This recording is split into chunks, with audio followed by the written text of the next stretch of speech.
कि जब मैंने इतना सुविधाएं दे दी आपको, शिक्षा में, महिलाओं को बसों में फ्री, बिजली फ्री, तो मैं कहाँ से चोर हो गया?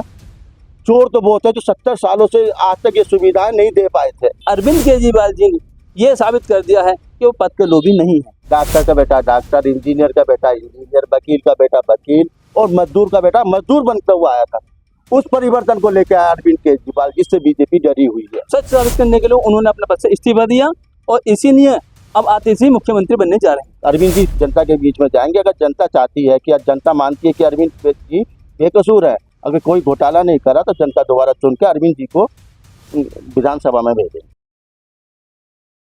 दिल्ली के मुख्यमंत्री अरविंद केजरीवाल के इस्तीफे के बाद अब दिल्ली की जो कैबिनेट मंत्री थी आतिशी सिंह, उनको मुख्यमंत्री बनाया गया है। आखिर क्या राजनीति अरविंद केजरीवाल की तरफ से राजनीति की शुरुआत की गई है? किस तरह अब आगे का चुनाव लड़ेंगे, ये तो फिलहाल आने वाला वक्त बताएगा। मेरे साथ आम आदमी पार्टी के लोग हैं, उनसे बात करूंगा कि जो अरविंद केजरीवाल का इस्तीफा है और जो आतिशी सिंह को मुख्यमंत्री बनाना है, आखिर आगे की क्या उनकी राजनीति है। क्या मुख्यमंत्री पद से इस्तीफा इसलिए दिया गया है कि ईडी से डर गए या भाजपा से डर गए? सर, अरविंद केजरीवाल ने इस्तीफा जो दिया है, आखिर ये डर है क्या है? नहीं, ये डर बिल्कुल नहीं है।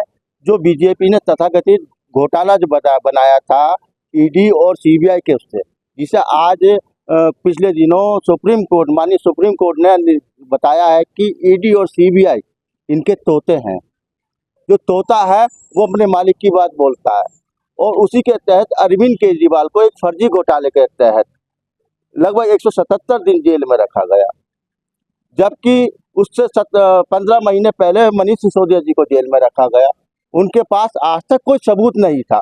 अगर कह रहे हैं मनी लॉन्ड्रिंग हुई है, मनी लॉन्ड्रिंग कहीं हुई है तो उसका कोई सबूत तो होगा, जबकि इनके पास कोई सबूत नहीं मिला। ये डर गए अरविंद केजरीवाल की राजनीति से। अरविंद केजरीवाल उस तरह की राजनीति करते हैं जिसके पास कुछ नहीं है, उसे सबको देने का काम अरविंद केजरीवाल ने करा। कभी हम सपने में भी नहीं सोच सकते थे कि लाइट फ्री हो सकती है, कि गरीबी कैसे हटेगी। गरीबी हटाने का कोई साधन है आपके पास? गरीबी हटाने का एकमात्र साधन है शिक्षा।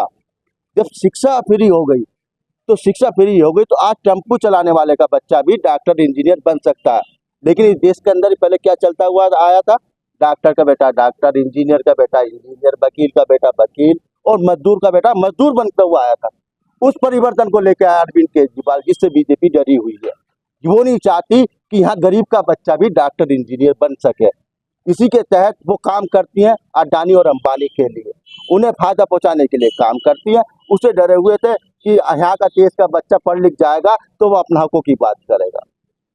तो उसी के तहत बीजेपी ने अरविंद केजरीवाल को एक फर्जी घोटाले में कराया था। अरविंद केजरीवाल, अगर आप मुझे कहते हो चोर है, तो मुझे साबित करने के लिए टाइम दिया जाता है। तो ये लोकतंत्र है, लोकतंत्र की पावर है।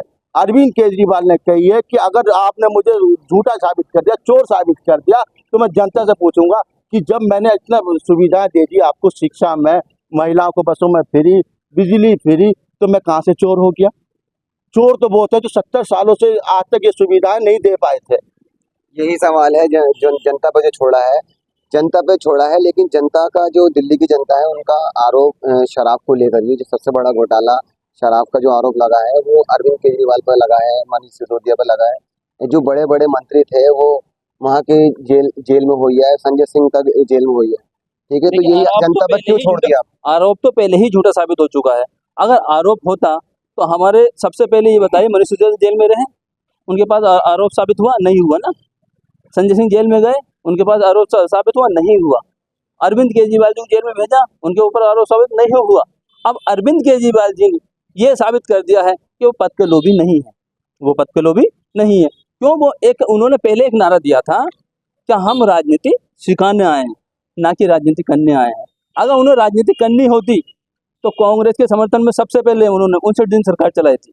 उन्होंने उस टाइम मुख्यमंत्री पद से इस्तीफा दिया। उसके बाद उन्होंने ये साबित करा कि जेल में रह के भी सरकार चलाई जा सकती है।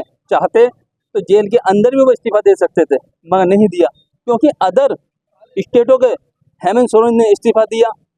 और अगर वो इस्तीफा दे देते मुख्यमंत्री पद से, तो फिर क्या होता? ये होता कि मुख्यमंत्री को उठाया जाता, जेल में बंद कराया जाता और उसके बाद उसको इस्तीफा दे दिया जाता, उसकी सरकार गिरा दी जाती। मगर उन्होंने ये साबित करा सरकार नहीं गिराई जा सकती जेल के अंदर से। जेल के अंदर से भी सरकार चलाई जा सकती है। उसके बाद वो पद के लोभी नहीं है। उन्होंने अपने आप को सच साबित करने के लिए झूठे आरोप लगे हैं, तो सच साबित करने के लिए उन्होंने अपने पद से इस्तीफा दिया और इसीलिए अब आतिशी मुख्यमंत्री बनने जा रहे हैं। आतिशी का मुख्यमंत्री का क्या मतलब है? मतलब उन्हीं को मुख्यमंत्री क्यों बनाया गया? बल्कि काफी सारे नाम थे, मनीष सिसोदिया जी भी थे, सौरभ भारद्वाज जी भी थे, आखिर उन्हीं का नाम सामने क्यों है? देखिए, ये निर्णय होता है पार्टी के ऊपर। पार्टी जब ये समझती है कि हमारे जो कैंडिडेट्स हैं, हमारे जो हैंड्स हैं, वो कितने अच्छे हैं और कितने योग्य हैं, उन्हीं लोगों का चुनाव करती है। आप पार्टी ने जो चयन किया आशीष जी का, वो कुछ सोच समझ कर किया। पहली बात तो ये कि महिला वर्ग से हैं वो, हमारी पार्टी ने, आप पार्टी ने महिला वर्ग को प्राथमिकता दी। दूसरा ये है कि पूरी पार्टी में आशीष जी सबसे योग्य और हाईली एजुकेटेड महिलाएं हैं, जो उम्मीद करता हूं कि पूरे हमारी दिल्ली सरकार चलाएंगी और हर सरकार को पूरा फ़ायदा मिलेगा, इससे जनता को फ़ायदा मिलेगा और आशीष जी सफल रहेंगी अपने अभियान में। वहाँ की अगर जनता इस बार जो है बहुत ज़्यादा नाराज चल रही है, खासतौर से आतिशी सिंह से। देखो होगा अभी पानी का कोई मामला था जो आतिशी सिंह को मतलब जनता ने वहाँ खरी खोटी सुनाने का भी काम किया था और उनके मतलब खिलाफ भी बोले थे लोग। देखिए, ये तो समस्या चलती रहती है।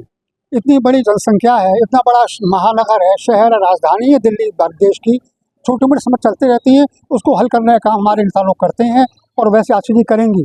समस्या हल होती हैं और हल की जाती है, इसमें कोई दो राय नहीं कहने वाली बात। इसमें बारिश बहुत हुई थी, जल भराव भी हुआ, जल समस्या पैदा हुई और धीरे धीरे वो सब ठीक हो जाएगी। आशीष जी सब कुशलता से सब निपटाएंगे काम के लिए।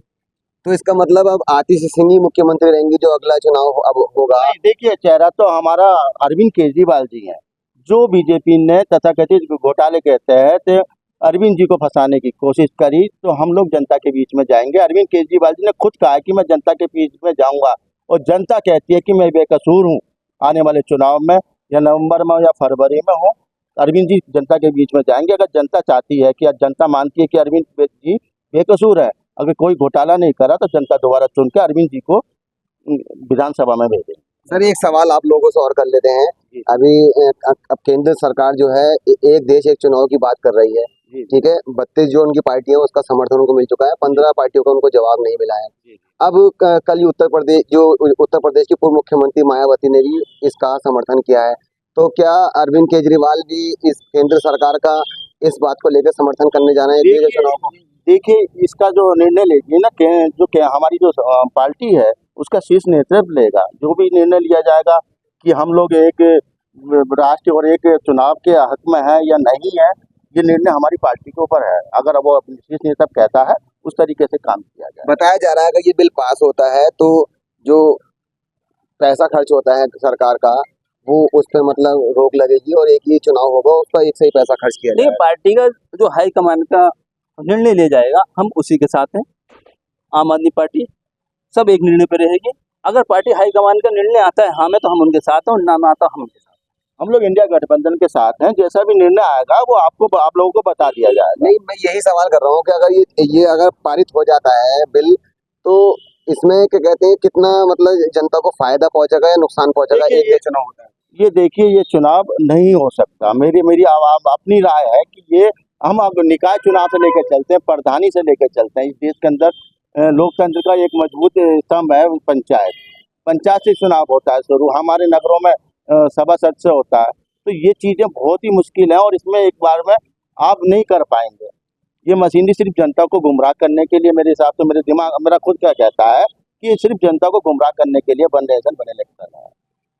जो अब 29 में जब चुनाव होंगे तो उसमें मतलब जो 22 राज्य हैं उनको तो अपना विधानसभा भंग करनी पड़ेगी, केंद्र के साथ चुनाव करना पड़ेगा। तो वहीं जो 5 राज्य ऐसे हैं जिनका समय बढ़ जाएगा, जिनका कार्यकाल बढ़ जाएगा, और जो बाकी चुनाव बचेंगे उसका तो केंद्र के साथ ही चुनाव होंगे। लेकिन बताया गया है कि पंचायत चुनाव भी, सभी बोल रहे थे पंचायत चुनाव भी और निगम के चुनाव भी, विधानसभा भी, लोकसभा भी, सब साथ चुनाव किए जाएंगे। तो जनता इतने सारे वोट एक साथ कर सकेगी? देखिए, पहली बात बता दूं कि मेरी योग्यता MA राजनीति शास्त्र से है। दूसरी बात यह है कि मैंने अपने सेवा काल में चुनाव का कार्य बहुत किया है और ये बिल्कुल असंभव है कि पूरे देश में सारी संस्थाओं के चुनाव, सारी पर चुनाव एक बार में हो जाए। वजह उसकी क्या है कि पंचायत चुनाव होते हैं, प्रधान जी के चुनाव होते हैं, वो गांव में वोट डाले जाते हैं। निकाय चुनाव होते हैं, उनमें वार्ड बनते हैं, वार्ड के पार्षद चुनाव देते हैं।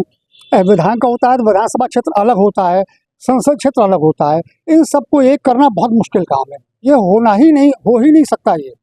उसकी वजह ये है कि जब वार्ड के परिसीमन होता है, समय पर कर दिया जाता है, क्षेत्र बढ़ जाते हैं, पब्लिक बढ़ जाती है, तो चुनाव कैसे हो जाएगा बाद में, मेरी समझ में बात नहीं आती। ये बहुत असंभव चीज़ है। आप आम जनता है, ठीक है, आप वोट करते हैं, तो आपको कितना सही लग रहा है ये बिल आता है तो एक साथ वोट करेगी पब्लिक? नहीं हो पाएगा सर, क्योंकि हम लोगों को तो आधी से ज़्यादा चीज़ें पता नहीं है कि कौन सा बटन कहाँ दबाना है, क्योंकि कोई भी हर इंसान शिक्षित नहीं है।